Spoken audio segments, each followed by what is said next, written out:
माझं मनोगत सुरू करायच्या अगोदर मी स्पष्टपणे सांगू इच्छितो, सकल मराठा समाजाच्या वतीनं मी बोलतोय। आम्ही कुठल्याही पक्षाच्या विरोधात किंबहुना कुठला राजकीय अजेंडा घेऊन अजिबात आलो नाहीये।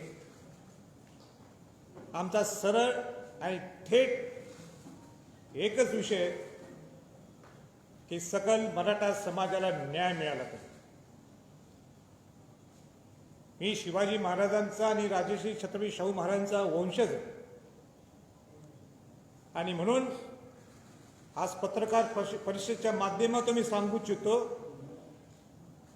जो महाराष्ट्र मी पिंजून काढत आहे आज नाही तर 2007 पासून, तो एकमेव आणि एकच कारण आहे की ज्या शिवाजी महाराजांनी स्वराज्य 18 पगड जातींचं केलं, ज्या राजश्री छत्रपती शाहू महाराजांनी बहुजन समाजाला पहिलं आरक्षण दिलं, ज्यामध्ये अनुसूचित जाती जमाती आणि ओबीसी होते, त्यामध्ये मराठा समाजाचा सुद्धा समावेश होता, आणि या मराठा समाजाला अन्याय आज होत आहे, त्यासाठी माझा लढा। मला सांगायचंय की 1917ला राजश्री छत्रपती शाहू महाराज खामगावला गेले होते, विदर्भामध्ये मराठा शिक्षण परिषद होती त्यावेळी, केव्हा 1917ला। आणि शाहू महाराज त्या भाषणात काय बोलले त्याच्यावर मी बोलत नाही, पण एकच लाईन शाहू महाराज म्हटले की मी मराठ्यांचं नेतृत्व करत नाहीये, मी शेतकरी म्हणून आलोय, मी शिपाई गडी म्हणून आलोय, आणि म्हणून या मराठा समाजाचं आज मी नेतृत्व करण्यासाठी तो उभा नाहीये, त्यांच्या वतीनं मी त्यांचा शिपाई आहे आणि शिपाई गडी म्हणून मी आज इथं तुमच्या समोर आलो। मला स्पष्ट सगळ्या बंधू भगिनींना सांगायचं आहे, मराठा समाजातल्या लोकांना, की जस्टिस गायकवाडांचा अहवाल हा अवैध ठरलाय, आपला कायदा हा रद्द झालाय, आपण एसीबीसी मध्ये मोडत नाहीत, आता आपण सामाजिक मागास राहिलो नाहीये, हे स्पष्टत्व आपल्याला समजायला पाहिजे। सर्वोच्च न्यायालयाने आपल्याला फॉरवर्ड क्लास, डॉमिनेटिंग क्लास असं संबोधलं गेलं।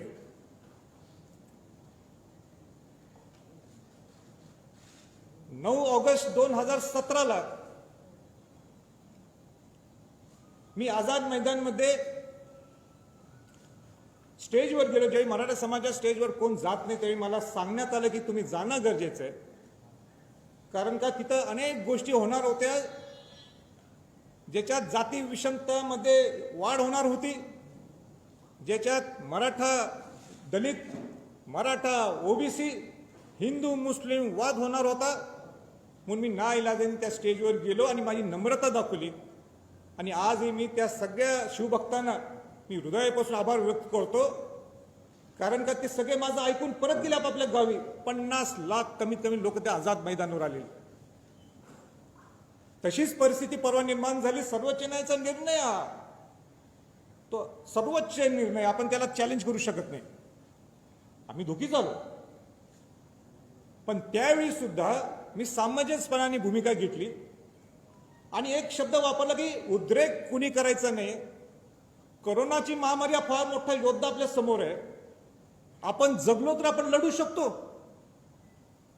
आणि म्हणून मी सामंजस्यपणाने भूमिका घेतली।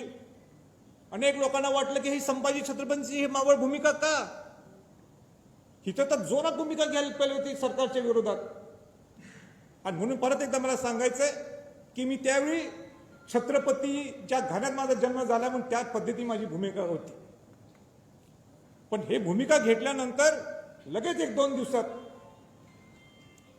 या पक्षातल्या त्या पक्षातल्या लोकांचे आरोप, ह्याचा आरोप वेगळा, त्यांचा आरोप वेगळा, हा यांच्यावर बोट दाखवतो, ते तो त्यांच्यावर बोट दाखवतो। सत्ताधारी म्हणतात की पूर्वीचा कायदा खराब होता म्हणून ही परिस्थिती निर्माण झाली, विरोधातले आतला लोक म्हणतात की हिनी बाजू बरोबर मांडली नाही म्हणून आमचं नुकसान झालं. आमच्या सगळ्या समाजातल्या लोकांना तुमच्या भांडणात काही घेणं देणं नाहीये. आम्हाला एकच घेणं देणं आहे, ते मराठा समाजाला तुम्ही न्याय मिळवून द्या. जो न्याय शिवाजी महाराजांनी मिळवून दिला, तो न्याय शाहू महाराजांनी मिळवून दिला, तो न्याय मिळवून आम्हाला द्या. बाकीचं आम्हाला काही घेणं देणं नाही. हीच भूमिका होती आमची. तुम्ही आजही लोकांना वेटीस धरू नका. तुम्ही खासदार आमदार मंत्री आहेत ना माझ्या सकट, आपण समाजाला काय देऊ शकतो. समाजाला वेटीस धरू नका. त्यांनी दाखवले त्यांच्या भावना काही 58 मार्चमध्ये. आणि कशाला लोकांना आणतात रस्त्यावर. ह्यांचा हाल करायचं हे सगळ्या समन्वयकांचा. मी तयार आहे, मी स्वतःला हाल करून गेला. आणि बाकी या लोकांना काय हाल. खासदार आमदारांची जबाबदारी आहे. आणि म्हणून त्या दिवशी मी नाशिकमध्ये, जी माझी भूमिका नाहीये, माझा मूळ स्वभाव नाहीये, मी आक्रमक होतो. अनेक लोकांना आवडलं, अनेक लोकांना म्हटलं हे काय असं चाललंय यांचं. आक्रमक हे मी माझ्यासाठी नव्हतो. मी अस्वस्थ झालो. हे सरकार आणि सरकारच्या बाहेर मधले लोक, विरोधातले लोक हे असे कसे वागायला लागलेत. समाजाला न्याय द्या, पर्याय द्या, ही माझी भूमिका होती. आणि म्हणून पूर्ण मी समाजातल्या सगळ्या लोकांनी ठरवलं की राजे, मला म्हटले तुम्ही महाराष्ट्राचा दौरा करा, समजून घ्या. तिथं आम्ही गाडी अभ्यासकांना भेटलो, इतिहास आपल्या कायदे तज्ज्ञांना भेटलो.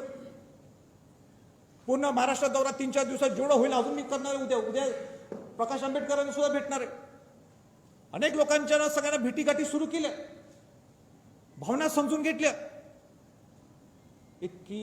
इतके दुःखी आहेत या प्रसंगी, इतके दुःखी आहेत समाजातले लोक, अस्वस्थ आहेत. वेळ प्रसंगी कायदा सुद्धा हातात घेतील अशी परिस्थिती आहे. आज माझ्यामुळे हे सगळे शांत आहेत.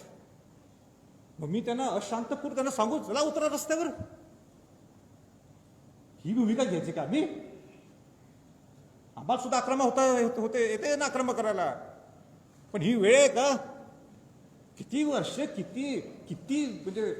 किती वर्ष आपण त्यांना लोकांना त्याचा यूज करायचं. मला सांगा, हे जे मोठे 30% जे श्रीमंत वर्ग आहेत समाजातले, महाराष्ट्रामध्ये, ते येतात का रस्त्यावर. कोण नाही. हे 70% गरीब माणूस येतो. ह्याच्या पुढे नाही चालणार आणि चालून देणार नाही. आम्ही कोणच चालून देणार नाही. म्हणून पर्याय काय ते द्यायला पाहिजे. आणि मी आपल्याला सांगतो, मी म्हटलं होतं त्यावेळी,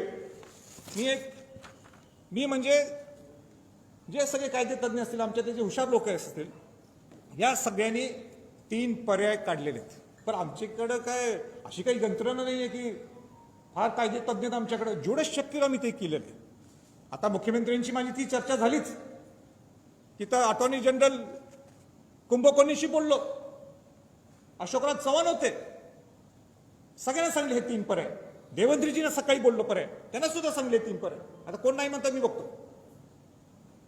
आणि त्यांनी मान्य केले. ते बंधूंना तुम्हाला मुद्दाम सांगायचं, मी मगाशी प्रेसला सांगितले, सगळ्यांनी ते पर्याय मान्य केले.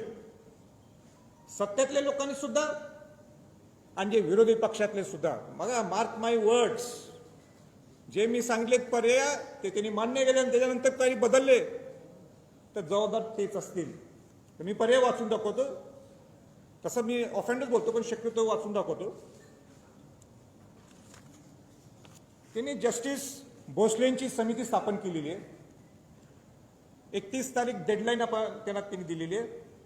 कारण का 4 तारखेला जर त्यांना रिव्ह्यू पिटिशन फाईल करायचं असेल तर 4 तारीख आहे. पण कोविडच्यामुळं ती तारीख पुढे गेलेली आहे.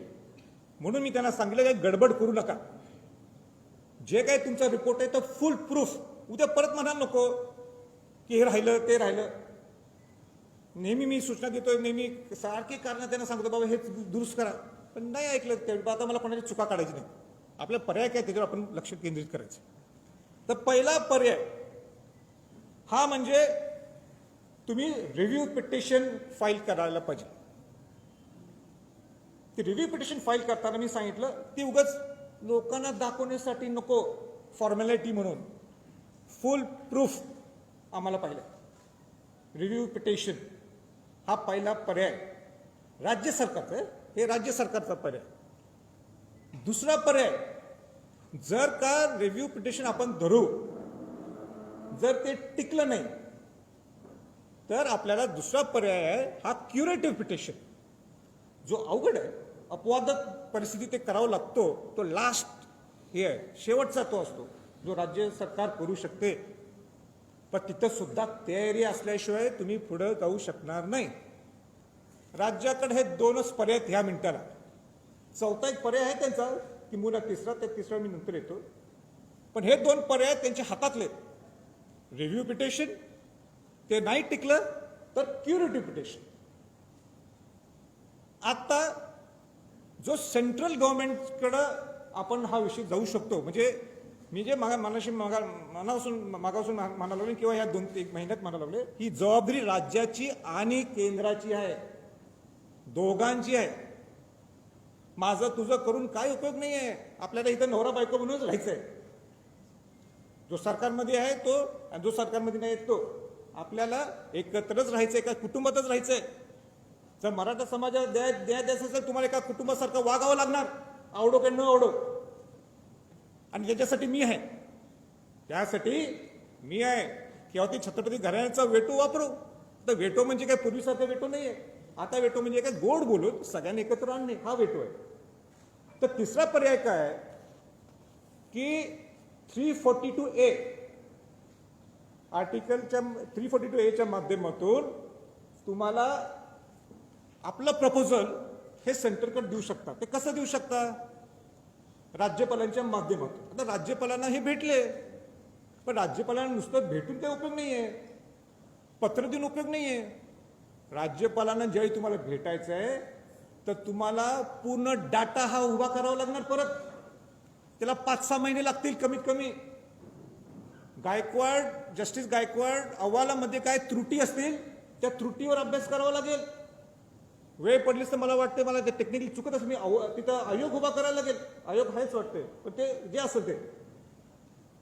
आणि तुम्हाला मग त्याच्या माध्यमातून राज्यपालच्या माध्यमातून ते राष्ट्रपतींकडे जाणार. राष्ट्रपतींना योग्य वाटलं तर केंद्रीय मागासवर्गीय आयोगाकडे देतील. केंद्रीय मागासवर्गीयांना आयोग योग्य वाटलं तर पार्लमेंटला ते सेंट्रल लिस्टमध्ये ते वाढवण्यासाठी तो विषय जाईल. हा 342A आहे.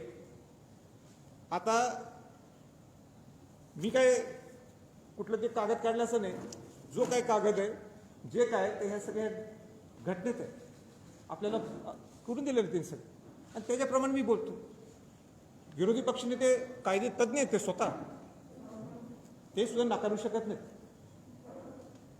म्हणून मी मगाशी म्हटलं की केंद्र सगळे आम्ही खासदार असो किंवा आणि पण हे हात झटकू शकत नाही, राज्यातले लोक हात झटकू शकत नाही. आता सगळ्यात महत्वाचा जो मुद्दा आहे, अनेक लोकांची इच्छा आहे की मी क्लिअर करून टाकतो की ओबीसी मध्ये आपण जाऊ. आता ओबीसी मध्ये जायचं असेल, सगळ्यांना आपापलं स्वातंत्र्य आहे, आपापलं मत मांडण्यासाठी स्वातंत्र्य आहे. मराठा सेवा संघाचे अध्यक्ष पुरुषोत्तम खेडेकरजी हे नेहमी हा विषय मांडतात, अनेक लोक मांडतात. त्याचबरोबर हरिभाऊ राठोड, ओबीसीचे ज्येष्ठ नेते, माजी खासदार, ते सुद्धा हा विषय नेहमी ते मांडत असतात. आता हा ओबीसी मध्ये नवीन प्रवर्ग तयार करून देता येऊ शकतो का, हे मी नाही सांगणार, हे सरकारने सांगायचं, हे पूर्वीच्या सरकारच्या लोकांनी सांगायचं, ज्येष्ठ नेते शरद पवारजींनी सांगायचं, उद्धवजींनी सांगायचं, विरोधी पक्ष नेते देवेंद्रजींनी सांगायचं, समितीचे अध्यक्ष अशोकरावजींनी सांगायचं. सगळ्या गोष्टी आम्हीच सांगितलं का? ते केव्हा बोलणार? स्पष्ट त्यांनी सुद्धा बोलावं, बोलायला समाजाला काय खरी परिस्थिती आहे. आम्ही बोलायचं, मी बोला ते आत्ताच बोलू शकतो, पण तुम्ही बोला, स्पष्ट करा, खेळवत ठेवू नका. आता मी म्हटलं अगोदर, मी म्हटलं ना आता आम्ही सामाजिक मागास राहिलो नाही, तर ठीक आहे. पण माझी भूमिका मी सांगतो, मी शिवाजी महाराजांचा, शाहू महाराजांचा वंशज आहे. शाहू महाराजांनी बहुजन समाजाला पहिलं आरक्षण दिलं, वंचितांना आरक्षण मिळावं ही मी या मताचा आहे. वंचितांना आरक्षण हे मिळावं, वंचितांना सगळ्या शिक्षणातल्या नोकरीतल्या सुविधा मिळाव्यात, कुठलेही वंचित असतील ते बहुजन समाजातले त्यांना सगळ्यांना मिळावं. गोडी गुलाबीने राहायला पाहिजे हा बहुजन समाज, हे माझं मत आहे. बाकीचं त्यांचं ते बघते. बाबासाहेब आंबेडकरांची सुद्धा एक संकल्पना होती आरक्षणाच्या बाबतीत की मराठा समाजाला सुद्धा आरक्षण मिळावं, आणि म्हणून त्यांनी राज्यघटनेत त्याचं घटित केलं होतं. मी स्वतः 102च्या घटनेच्या दुरुस्तीत मी स्वतः तिथं मी बोलून दाखवलं की 1967 पर्यंत मराठा समाजाला इंटरमिडिएट कास्ट क्लास कम्युनिटी मध्ये सेंटर लिस्टमध्ये आपल्याला ओबीसीत आरक्षण मिळत होतं 1967 पर्यंत. 68 नंतर ते का काढलं, का कालेकर समिती आली आणि मग बाकीच्या समित्याला अहवाल हे बाकीचे जे आयोग आले तर तो त्यांचा प्रश्न, मी काही बोलू शकत नाही. पण माझं भाषण आजही तुम्हाला युट्यूबवर पाहायला मिळेल. आरक्षणाच्या पुढे जाऊ आपण. मी मगाशी उद्धवजी ठाकरेंना बोललो, मुख्यमंत्र्यांच्या कानावर. मी काय कानावर घातलं, आज सरकार तुमचं आहे, बरोबर आहे ना. तुमचं सरकार असताना तुम्हाला थोड्या गोष्टी वर केंद्रात जायच्या नाहीत ना, मान्य आहे. जे तुमच्या हातातल्या त्या गोष्टी तर तुम्ही करू शकता ना. तर पहिली गोष्ट ही आहे, 5 गोष्टी मी काढल्या, अशी नाही तर उगाच 15ची लिस्ट मी काढली नाही. भरपूर आहेत आपल्या मागण्या. आपण 5 जणांची लिस्ट काढलेली आहे. कुठली लिस्ट काढली आहे? पहिलं नंबर 1 की ज्या 2185 आपण म्हणतो किंवा जास्त सुद्धा असतील, पण सर्वोच्च न्यायालय काय म्हणते, 9 सप्टेंबर 2020च्या अगोदर ज्यांच्या नियुक्त्या झाल्यात त्यांना रजू करून घ्या. का थांबलाय? जस्टिस भोसलेंचा अहवाल ह्याचा त्याचा काय संबंध आहे? डायरेक्ट सर्वोच्च न्यायालयाने डायरेक्ट सूचना केल्यात, इन्स्ट्रक्शन्स दिलेत. Why wait? का थांबायचं? आपण देऊन टाका ना तुम्ही. 2185 आपण म्हणतो, पण माझं काय म्हणणं आहे, जे काय असतील 9 सप्टेंबर 2020च्या अगोदर देऊन टाका. का खेळ करताय समाजाच्या बरोबर? हो बिचारे लोक, म्हणजे आता काय सांगू, मी या दौऱ्यात मी बघितलं, लोक नुसतं असे रडत होते. एक तर म्हटलं मी एमफिल झालोय आणि मी आता आंब्याचा व्यवसाय करायला, आंब्याचा व्यवसाय म्हणजे ते हातगाडी घेऊन. कशाला डॉक्टरेट करायची? संपतील ना, आयुष्य संपायला लागलं त्या लोकांचं. न्याय द्या या गरीब मराठ्यांच्यावर. दुसरा महत्वाचा मुद्दा, आणि तो माझा हृदयातला आहे आणि सगळ्या ह्या समाजाच्या हृदयातला, तो म्हणजे सारथी. शाहू महाराजांच्या नावाने उभा केलेली सारथी संस्था आहे. काय अवस्था करून टाकली त्याची? म्हणजे तुम्ही जर सारथी जर इम्प्लिमेंट केली चांगल्या पद्धतीने, स्वायत्ता देऊन, वेळ प्रसंगी, मी तुम्हाला सांगतो आरक्षणापेक्षा भारी पडेल ती. बघा, माझं मोठं स्टेटमेंट आहे. आरक्षण आपल्या हक्काचं आहे. आरक्षणापेक्षाही जास्त उपयोगी तुम्हाला सारथी पडेल. तुम्ही ग्रामीण भागातल्या लोकांना घडवणार आहे त्या सारथीच्या माध्यमातून. उपमुख्यमंत्री म्हटले जागा दिली आम्ही, द्यायलाच पाहिजे ना तुम्ही जागा.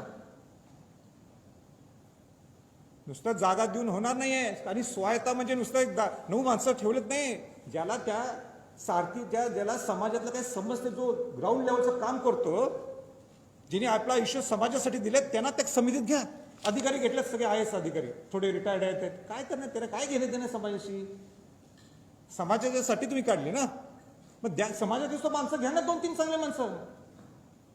तुम्ही पत्रकार मला उद्या म्हणा तुम्ही हा विषय घालायला, बहुतेक तुम्हाला अध्यक्षपदाची इच्छा आहे. अजिबात नकोय बाबा मला. चांगले लोक घ्या. हा माझा आहे. सारथीसाठी कमीत कमी 1000 कोटी रुपये तुम्ही द्यायला पाहिजे. 1000 कोटी बनणार आता कोविडच्या माध्यमातून. कुठं आणायचे पैसे? मान्य आहे, पण तुम्ही सँक्शन करा ना. आम्ही प्लॅन करतो 1000 कोटीत आम्ही स्टेज 1, 2, 3, 4 या वर्षात करू. 2 वर्षात 1000 कोटी द्या. मग पुढच्या 3ऱ्या वर्षी परत 1000 कोटी द्या. त्याचा आम्ही चांगला प्लॅन करू, मास्टर प्लॅन करू ना. तुम्ही आत्ताच 50 कोटी रुपये दिले, त्या 50 कोटीत काय प्लॅनिंग करायचं? म्हणजे आम्ही काय विजन ठेवायचं? खेळ करू नका. द्यायचं ना, मनापासून नाही तर बंद करून टाकायचं. शाहू महाराजांचं नाव देऊ नका. कशाला शाहू महाराजांचं नाव ठेवायचं? बघ, कशाला मला त्या कार्यक्रमाला अध्यक्ष म्हणून बोलवायचं? मग त्यावेळी ते सरकार असेल. खेळ नको, बस झालं. तिसरा महत्वाचा मुद्दा आहे अण्णासाहेब महामंडळ. अण्णासाहेब महामंडळ ज्याच्यातनं गरीब मराठ्यांना तुम्ही उद्योग उभा करून देऊ शकता. आज तुम्ही लिमिट दिले 10 लाख. काय होणार आहे 10 लाखात? त्यांचं 25 लाख करा. बरं, काय ती मार्ग काढायला पाहिजे. तिथं जो ज्यावेळी कर्ज काढायला जातो तो म्हणतो मॉर्गेज द्या. अहो, यांच्याकडे जमिनीच नाही, ही मॉर्गेज देणार कुठनं? कशाला मग 25 लाख करून उपयोग आहे? त्याच्यासाठी समिती उभा करा. काय त्याचा अभ्यास व्हायला पाहिजे. म्हणजे किती बोलायचं आता मी थकलोय. म्हणून अण्णासाहेब पाटील महामंडळाचं सुद्धा परत त्याची उभारणी व्हायला पाहिजे, हे मी सुद्धा मुख्यमंत्र्यांच्या कानावर घातलेलं आहे. तिसरा, वसतिगृह तुमच्या हातातले. दर जिल्ह्यात वसतिगृह उभा करा ना. तुम्हाला या आरक्षणाच्या ह्याच्यासाठी 6 महिने लागतील, वर्ष लागेल, 1.5 वर्ष लागेल, माहित नाही. काय माहित नाही आपल्याला. 6 महिन्यानंतर म्हणणार लोक विसरले. पण हे तर तुमच्या हातात, हे द्या ना तुम्ही वसतिगृह. दर जिल्ह्यात एक वसतिगृह द्या. एक उदाहरण सांगायचं म्हणजे सोलापूरला वसतिगृह तुम्ही अलॉट केलंय. इथं आले सोलापूरचे समन्वयक माऊली पवार, विचारा कुठे आहेत का? इथं आले, हात वर करा पुन्हा. हा, त्यांना विचारा. अलॉट केले पण इश्यूज नाही केलं. हे काय चाललंय? एक मराठा समाजासाठी एक वेगळी समिती स्थापन करा ना. आमच्यासारखे लोक घ्या त्याच्यात, आम्ही सहकार्य करू तुम्हाला. आणि सगळ्यात महत्वाचा त्या 4 मधला 5वा मुद्दा, तो म्हणजे मला सांगा, एक 30% आमच्या श्रीमंत लोक सोडून द्या, 70% गरीब मराठा समाज आहे का नाही? त्या बिचारांची चूक काय? त्या बहुजन समाजातल्या लोकांना इतर तुम्ही सवलती देता. ओबीसी समाज लोकांना सवलती देता का नाही? सवलती का? ते गरीब आहेत, ते वंचित आहेत, त्यांना द्यायला पाहिजे आपण. मी त्याच्या फॉर आहे, मी शाहूंचा वंश द्यायलाच लावणार. मी त्यांच्यावर अन्याय होऊन देणार नाही. पण मराठा समाज सुद्धा या बहुजनाचा एक घटक आहे. ज्या ओबीसी प्रमाणे ज्या ओबीसीच्या लोकांना सवलती मिळतात, त्या मराठा समाजातल्या लोकांना सुद्धा शिक्षणाच्या सवलती द्या ना तुम्ही. किती सोप्या त्या गोष्टी, काय अवघड आहे? 4-5 गोष्टी सांगितल्या, 15-20 सांगितल्या नाहीत मी. म्हणून मी आज स्पष्ट सांगायचंय मुख्यमंत्री महोदयांना, 6 जून हा राज्याभिषेक सोहळा आहे. काय असतं राज्याभिषेक सोहळ्याला? काय झालं? शिवाजी महाराज हे छत्रपती झाले. शिवाजी महाराज काय झाले? छत्रपती झाले. शिवाजी महाराजांचा राज्याभिषेक 6 जूनला झाला. शिवाजी महाराजांनी शपथ घेतली, माझं स्वराज्य हे सुराज्य व्हावं. आणि म्हणून मी आज या प्रेस कॉन्फरन्सच्या माध्यमातून सांगतो, जर 6 जून पर्यंत ह्याच्यावर जर काय निकाल लागला नाही या 5 गोष्टीवर, आमची आंदोलनाची भूमिका त्या रायगडवरच होणार.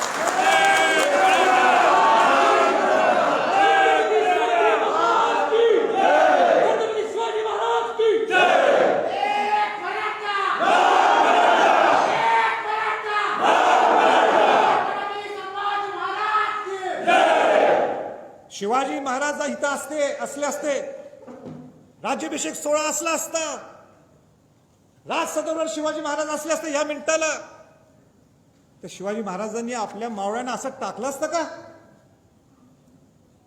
म्हणून या 6 जूनच्या अगोदर जर तुम्ही आम्हाला बोलवलं नाही आणि तुम्हाला कॉन्क्रीट पद्धतीने तुम्ही आम्हाला सांगितलं ना आम्हाला हे करायचंय, तर मी सुद्धा सांगतो आम्ही कोविड नंतर बघणार नाही.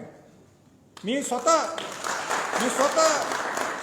5 मेला मी मोठा 5 जूनला नाही 5 मेला त्यावेळी हा निकाल लागला, मी सगळ्यांना शांत ठेवलं. नाही तर महाराष्ट्र पेटला असता परत. या सगळ्यांचे मला फोन आले होते, काय करत राजे सांगा ठोक करूया. हे म्हणजे अजिबात नाही, सगळ्यांना शांत केलं. आम्ही किती शांत बसायचो. म्हणून माझं परत एकदा सांगायचं मुख्यमंत्र्यांना, या तुम्ही गोष्टीचं लवकरच्या लवकर याला मार्ग लावा, नाही तर मग कोविड असला काय असला मी काही मागं पुढे बघणार नाही. संभाजी छत्रपती इन लीड असणार पुढं, आम्ही सगळेजण असू तिथं, मग माघार नाही. मी आजही सांगतो, आम्हाला समाजाला वेटीस धरायचं नाहीये. आम्हाला लोकांना समाजाच्या लोकांना घेऊन रस्त्यावर उतरायचं नाहीये. उतरणार सुद्धा 6 तारखेला तर समाजातल्या लोकांना घेऊन नाही, या सगळ्या आमदार खासदारांना घेऊन उतरणार. कोणी नाही उतरायचं. मी सुद्धा उतरणार, माझी सुद्धा जबाबदारी आहे, माझं सुद्धा कर्तव्य आहे. घेतोय ना मी, लोक राज्यसभेतनं पगार घेतोय ना मी, लोकांचा प्रतिनिधी आहे मी, माझी जबाबदारी आहे ती. तुम्हाला मतदान केलंय सगळ्या लोकांनी, आणि म्हणून आता लोकांची जबाबदारी नाहीये, या सगळ्या खासदार आमदार सगळ्या मंत्र्यांची जबाबदारी आहे. आणि ते सगळे ओबीसीतले असतील, एससी असतील, एसटी असतील, मराठा असतील, सगळे खासदार आणि आमदार. मला वाटतं 543 काहीतरी आहे आकडा, मला नाही करेक्ट माहित नाही. सगळे राज्यसभा, लोकसभा, विधानसभा, विधान परिषद सगळेजण तुम्ही या. मी सगळ्या खासदार आमदारांना मनापासून स्वागत करेन, मनापासून त्यांचा आदर करेन, पण मनापासून यायला पाहिजे. पत्र देऊन नुसतं चालणार नाही. दुसरी माझी मागणी आहे की 2 दिवसाचं कमीत कमी इथं अधिवेशन व्हायला पाहिजे, मराठा समाजावर चर्चा व्हायला पाहिजे. आणि अधिवेशन कशासाठी? हा चुकला की तो चुकला नाही, समाजासाठी तुम्ही काय करणार ह्याच्यासाठी अधिवेशन.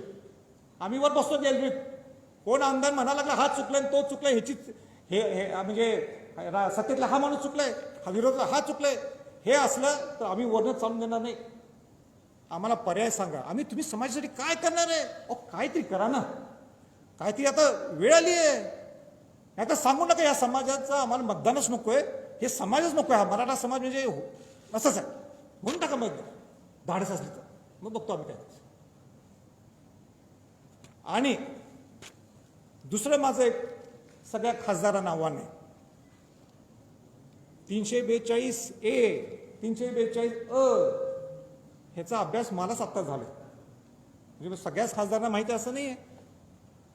म्हणून दिल्लीला 9 ऑगस्ट हा क्रांती दिन आहे, किंबहुना आणि कुठला चांगला दिवस असेल तर तो त्या दिवशी सगळ्या महाराष्ट्रातल्या खासदारांना मी निमंत्रित करणार सगळ्यांच्या वतीनं, सकल मराठा समाजाच्या वतीनं.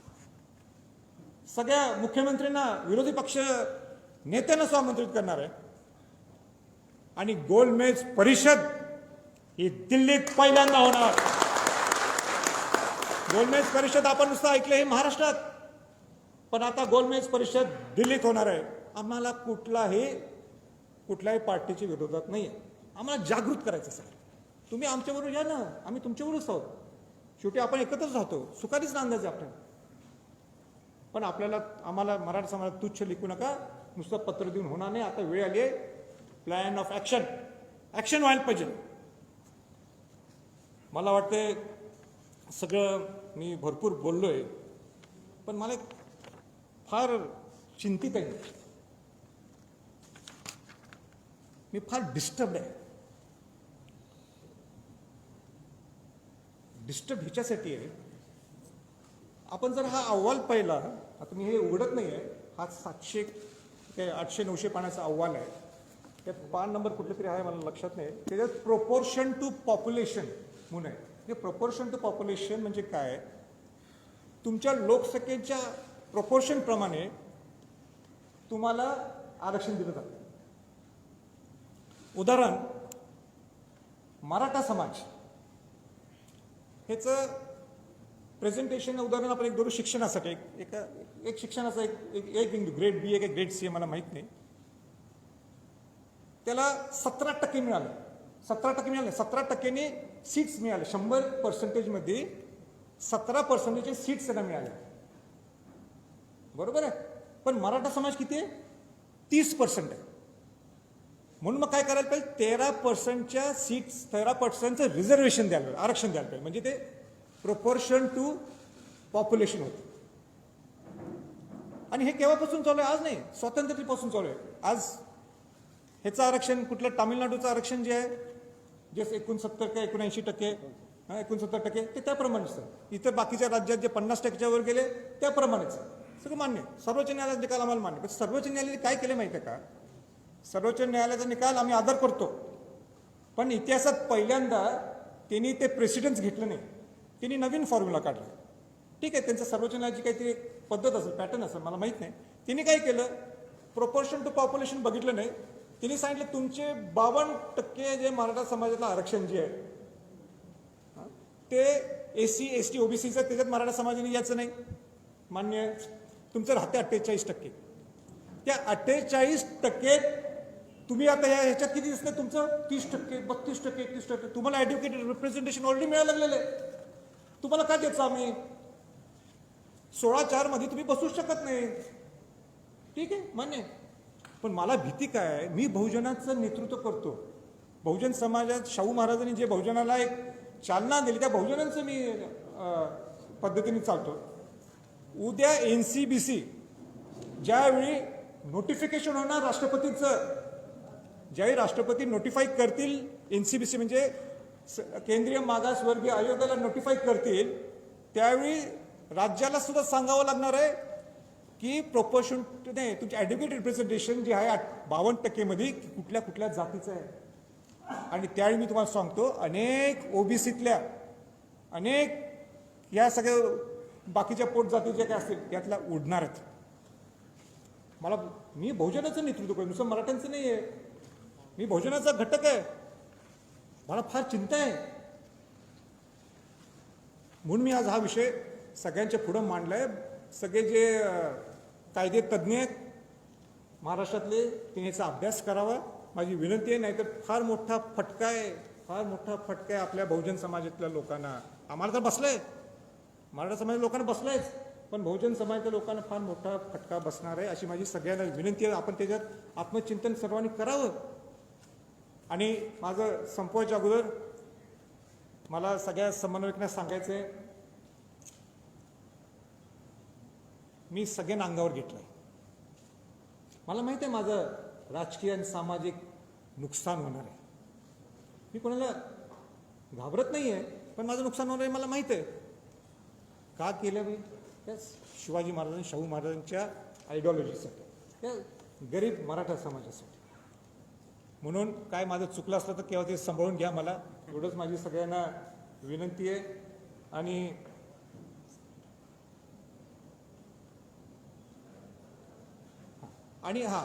माझा दौरा मी विसरलो मागाशी मुद्दा.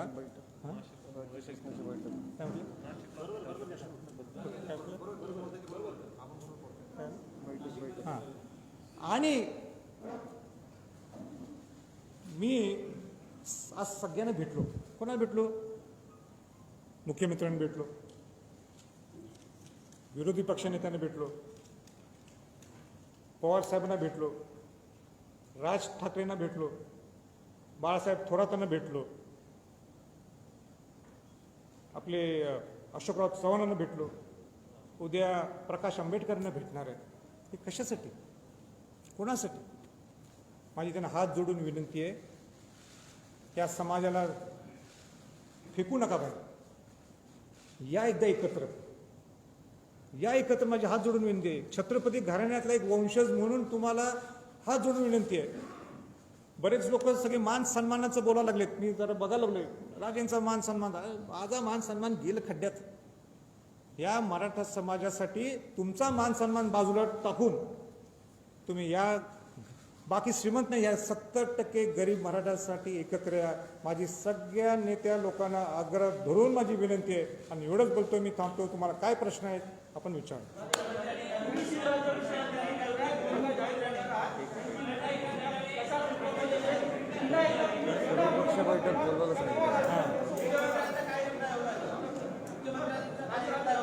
एक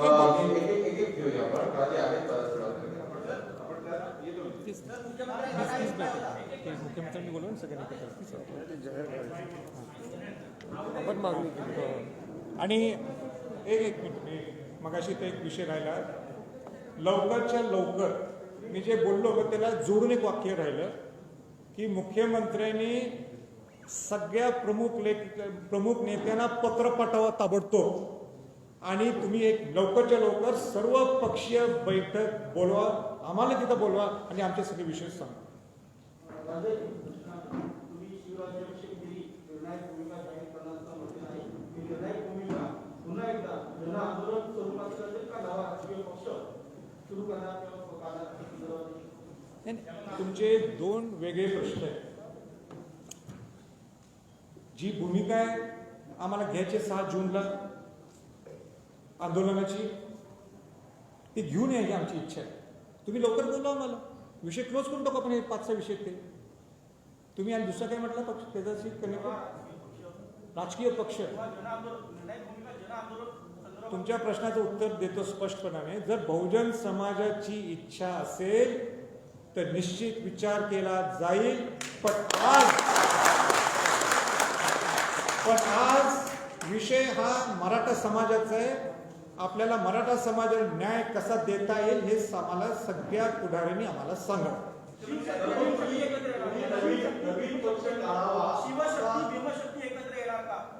नाही, ते पूर्वीपासून आहे.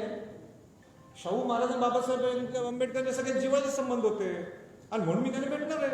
त्यांच्यासोबत सहकार्य आपल्याला लागणार आहे ना. आणि सोशल इक्वेशन्स नाही आहे, सोशल स्टॅबिलिटी. सोशल इक्वेशन म्हणजे राजकीय शब्द झाला. आम्हाला सोशल स्टॅबिलिटी आणायची आहे आणि म्हणून त्या दृष्टिकोनातून मी त्यांना भेटणार. ते सुद्धा राजकीय पक्षाचे प्रमुख आहेत. नवीन पक्ष काढावा असा समाजाचा किंवा तुमच्या पदाधिकाऱ्यांचा दबाव तुमच्यावरती आता सध्या आहे का? मला दबाव कोण टाकणार? दबाव टाकली पाहिजे हिंमत आहे ते. मी माझं जे पक्षाचं काही विषयी बोललो मी. सर 2 प्रश्न. एक यामध्ये तुम्ही म्हणताय की राजकीय पक्षाचं गरज असेल तर राज्याभिषेक काढू, पण आता इतर कुठल्या पक्षाकडून अशी काही नेतृत्व करावी, खास करून मराठा संदर्भात किंवा खासदार असतील आमदार असतील, तुम्ही म्हणताय की सगळ्यांना एकत्र घेऊन जाऊ, तर काही दबाव तंत्र, खास करून राजीनाम्याचं दबाव तंत्र या संदर्भात वापरलं जाईल का जर 6 जून निकाल झाला नाही किंवा सरकार कसं झालं नाही? हे बघा, ते पक्षाचा विषय जो काही तुम्ही तो बोललो मी, तो मी सोलापूरला सुद्धा बोललोय आणि मला वाटतं औरंगाबादला सुद्धा बोललोय. जो राजीनाम्याचा विषय आहे ना, जर काय सकल मराठा समाजाच्या माध्यमातून आणि आपल्याला जर आरक्षण मिळत असेल, राजीनामा देऊन आत्ता देतो, उद्या सुद्धा कशाला मिळणार आहे आरक्षण. पण तुम्ही उलट मला आज सांगायचं आहे निमित्ताने, खासदार झाल्यापासून कुठल्या पुढाऱ्यांनी जे काम केले नाही ते मी करून दाखवले. 2च कामं सांगतो. शिवाजी महाराजांची जयंती आजपर्यंत भारताच्या इतिहासात दिल्लीत झाली नाही. मोठ्या प्रमाणात पहिल्या शिवजयंतीला राष्ट्रपती आलेले, नौदल प्रमुख आलेले, लष्कर प्रमुख आले होते. कोल्हापूरचे छत्रपती शाहू महाराज होते. राजश्री छत्रपती शाहू महाराजांची जयंती आजपर्यंत आपण शाहू फुले आंबेडकर नव्हतो, पण कोणी केली का पार्लमेंटमध्ये? नाही, संभाजी छत्रपती सुरू केली. तिथं ते चित्र शिवाजी महाराजांचं ते चित्र आजपर्यंत राष्ट्रपती भवनात नव्हतं. ते मुख्यमंत्री त्यावेळी राष्ट्रपतींना दिलं. राष्ट्रपतीने आपल्या भाषणात सांगितलं पहिल्यांदा इतिहासात शिवाजी महाराजांचं ते चित्र हे तिथं राष्ट्रपती भवनात लागणार. रायगड किल्ल्याचं संवर्धन जतन हे कसं व्हायला लागले? कोणामुळे व्हायला लागले? कशामुळे व्हायला लागले? खासदार झाल्यानं मी प्रेशर टाकू शकलो म्हणून रायगड किल्ल्याचं संवर्धन जतन सुरू आहे. इतिहासात पहिल्यांदा स्वातंत्र्याच्या नंतर. काय करावं? तुमची इच्छा असेल समाजाच्या घटकाचं सांगा.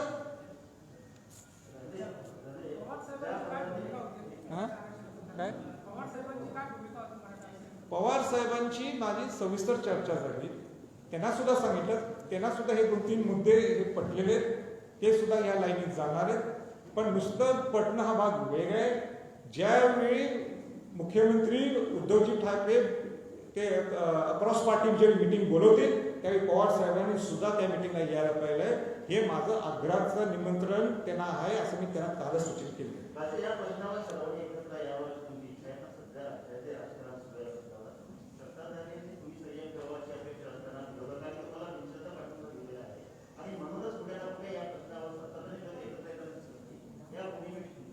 नाही, मला ते काय त्यांचं काय माहित नाही, पण त्या मराठा समाजासाठी एकत्र राहण्यासाठी ही माझी जबाबदारी.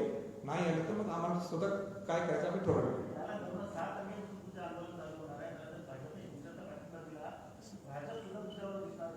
हे बघा, मी इथं पक्षाच्या वतीने बोलतच नाहीये. मी तर मराठा समाजाचा एक घटक, मराठा समाजाचा शिपाई गड म्हणून मी बोलायला लागलोय. कोण काय भूमिका घ्यायला लागले तो त्यांचा प्रश्न आहे. आमची भूमिका काय? सकल मराठा समाजाला न्याय मिळाला पाहिजे, बस. ज्या गायकवाड कमिशनच्या आधारावर मराठा समाजाला आरक्षण मिळालं होतं ते गायकवाड सर्वोच्च न्यायालयाने नाकारले. त्यामुळे ते कमिशन तयार करण्यासाठी त्यावेळेला कुठेतरी कमी पडलं होतं का ते कमिशन व्यवस्थित सर्वोच्च न्यायालयात मांडण्यासंदर्भात ते नाही आता कमी पडलं. आवाज तुमचा फार हे झाला, मला ऐकून घ्या.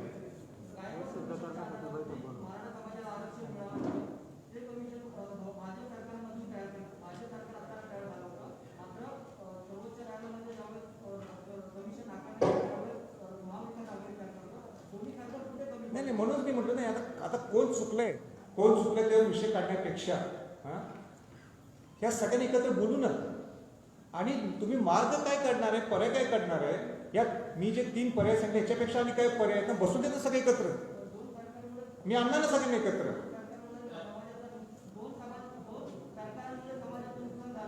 हो झालेच ना. आज समाज किती अस्वस्थ झाले. तुम्ही मला सांगा, ज्यांनी 58 मोर्चे काढले, रस्त्यावर आले, परत त्यांना रस्त्यावर आले, त्यांच्या दोघांच्या भांडणं काय परवडणार? कोणाला परवडेल? जर आता इथं माझ्याकडे 5-6 मुली आहेत, त्यांचे वडील वारले, एखादा ड्रायव्हर वारलाय, इथं उभा करून मी दाखवू शकतो. परत आपल्याला या कोरोनाची सेकंड वेव्ह झालेली आहे, काही संपली नाही आहे. थर्ड वेव्ह तर येऊ शकते. पहिल्यांदा आपण जगू आणि मग लढू. म्हणून या माझ्या पक्षातल्या सगळ्यांना विनंती आहे की तुम्हाला आंदोलन करायचंय ना, तर या लोकांना वेटीस धरू नका. तुम्ही काय मार्ग काढू शकता हे सांगा. खासदार आमदार आपण एकत्र येऊ आणि मार्ग काढू.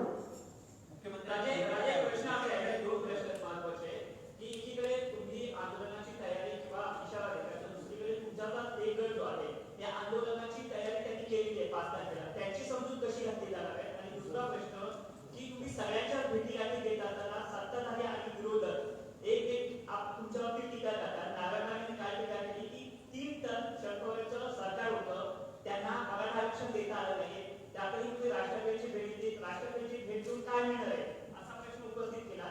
तर दुसरं, भाजप कुठेतरी शिवसेनेने आरोप केला आहे की भाजप राजेंचा वापर करतं या सगळ्या गोष्टींसाठी.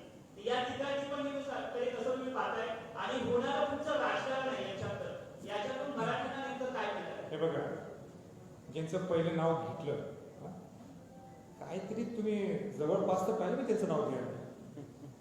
काहीतरी आपलं तुमच्या मनात येते म्हणून बोलता बघा. म्हणजे सोबत नाही मला बोला, मी ऐकून तुमचा प्रश्न. त्यांचं काय नाव घेतं उगाच. म्हणजे मला सुद्धा त्याच्यावर एक 10 सेकंड घालून सुद्धा मला चुकीचं वाटतं. हा, नारायण राणेंच्या बद्दल तुम्ही बोलला ना. राणे साहेब हे माजी मुख्यमंत्री आहेत, हे नारायण राणे समितीचे अध्यक्ष आहेत, त्यांना मी नेहमी आदर करतो.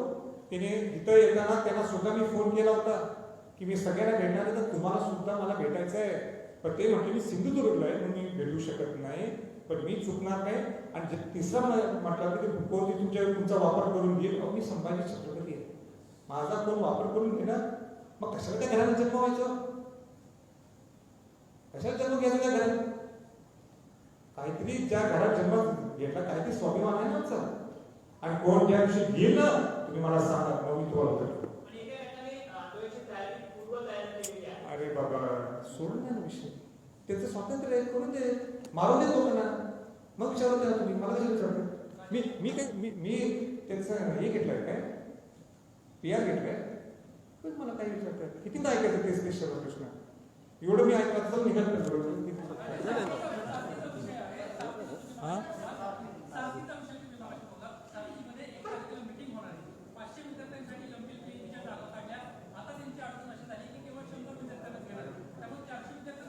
नाही, तुमचा सगळे साथीचे विषय मी त्यांना सांगितलंय, मुख्यमंत्र्यांना नोट करून मी तुम्हाला देणार आहे.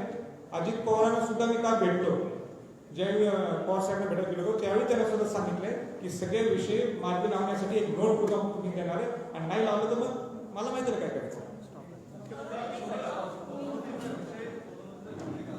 हा काय नाही, ऐका, पदोन्नतीचा विषय आम्हाला घेऊ नका. त्याला कारण आहे, माझं पूर्ण लक्ष केंद्रित आहे मराठा समाजाच्या आरक्षण मिळावं आणि त्यात मिक्स करू नका. आणि प्लीज माझी विनंती आहे. मुख्यमंत्र्यांची भूमिका काय होती? हा? मुख्यमंत्र्यांची भूमिका काय होती? काय काय मुख्यमंत्र्यांची मुख्यमंत्र्यांची भूमिका 5-7 दिवसात चल